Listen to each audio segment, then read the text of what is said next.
Hello, hello, hello. This is Juhl Lenard, and I help small business show up big and make marketing make sense. What we're going to talk about today is how to be social on social media, or how to build your business on social media without being spammy. And this is going to be real quick because I actually have to jump off and be on another call. But I think this is a timely topic, and it's a topic I can cover fairly quickly. So let's go ahead and jump into the content.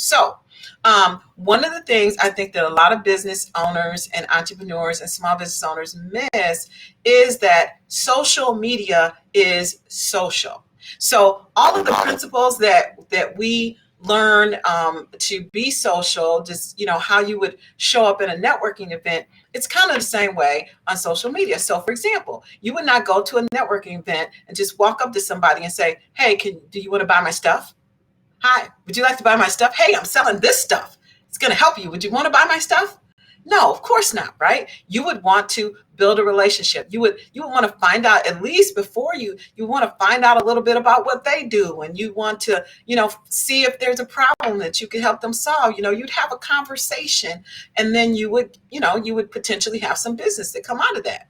Well, social media is not that much different, except that it does give you opportunity to meet a lot more people. It does give you the opportunity to have a more focused, have exposure to people who are more likely to have the problem that you saw. You can do a little preliminary research versus like perhaps sometimes a face-to-face event, you might not know. If you just go to a networking event, you don't know if there's people there who could use what you have or not. Sometimes you can go to a more targeted trade show if you're a real estate person and they're having a home buyer conference, and it's a pretty good chance you're going to meet some people there who might need what you have, right?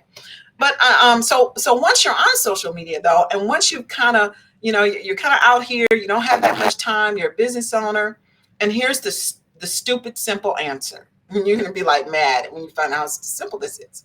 The stupid simple answer is just be yourself. Just do what you do. If you're on social media, say for example you like fishing, okay, then you sell, I don't know, vacuum cleaners, for example, I don't know. You'd go to fishermen places. So you go where fishermen hang out because that's what you like to do, right? So you might go find a group on social media about fishermen, and you might find a bunch of pages in Instagram or whatever that are about fishermen, things that fishermen are into. And then you would just contribute content to that group.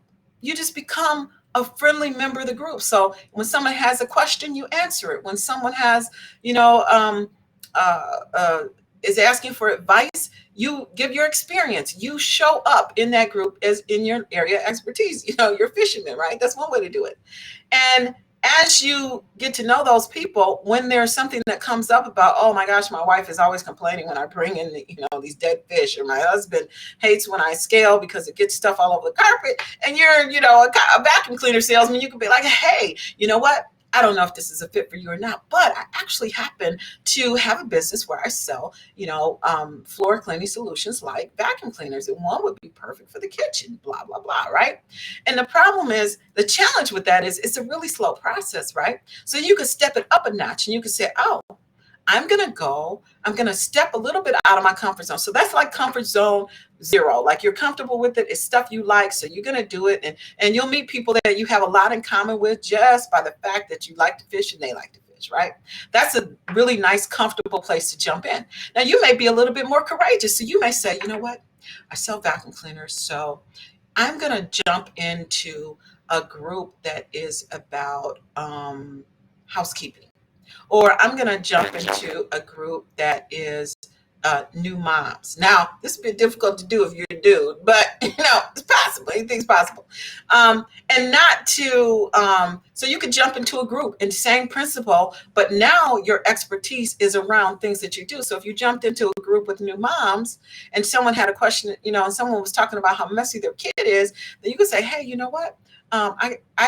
You give them some other solution, not necessarily a picture stuff, but you say, oh, well, you know what? I found these new storage solutions are really good for keeping things organized. And the other thing I do is even when they make a mess, I make sure I get that floor and I got a great, whatever it is. you just contribute. I don't know how far I go with that example because you don't want to be selling them stuff right away. But so the point is, you could go into groups that are a little bit more aligned with what you do. Now, there's some people who they would never go into a group. They just see, you know what, I don't want to go, snooping in somebody else's backyard, somebody else sent the group. I don't really want to go there. So some people don't want to go groups at all. So what they do is they go to pages.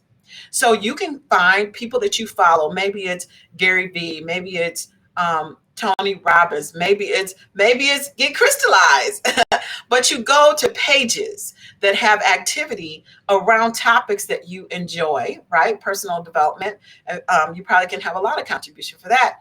And then you reach out to people that are on those pages who are similar to what you do. And then you can reach out to them in a very simple way that says, hey, I know we don't know each other, but I see you follow, Gary Vee, and so do I. Hey, I was just curious if I could show you a way to cut your marketing expenses in half. Would you be open to learning more? You don't just send them your link. You don't just send them your link to whatever it is that you're doing. You see if they're open, because then people can give you permission to send them their information.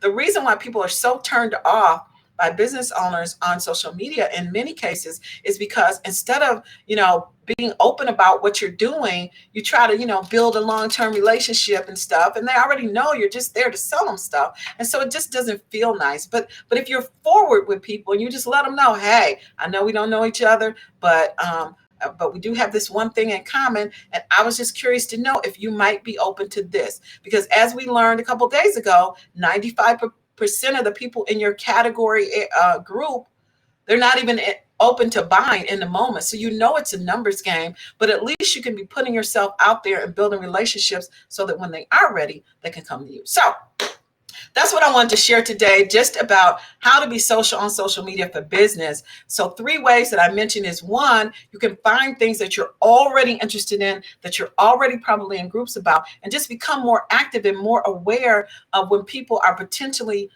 can use what you have. The second thing you can do is go to groups that are more specific to the thing that you offer. And again, it's all about contributing value. But when you do that, you can build relationships that way, and you can identify it. People will identify your expertise and ask you questions, and you could become an expert there. And then when they're seeking out your product, things that are related to solve the problem that you solve, they'll reach out to you. Thirdly is you can go to pages, and actually pages of people that you follow, and reach out to people in a very non-intrusive way, just acknowledging what you have in common, asking their permission to see if they're open to look at what you want them to look at. And then if they are open, then you send them information and you go from there with your follow-ups, which we can talk more about later. So I hope that was helpful for you. If it was helpful, then definitely please do leave a comment below and share with all your friends and family and other business owners. And I will talk to you next time on Lunch with Juhl.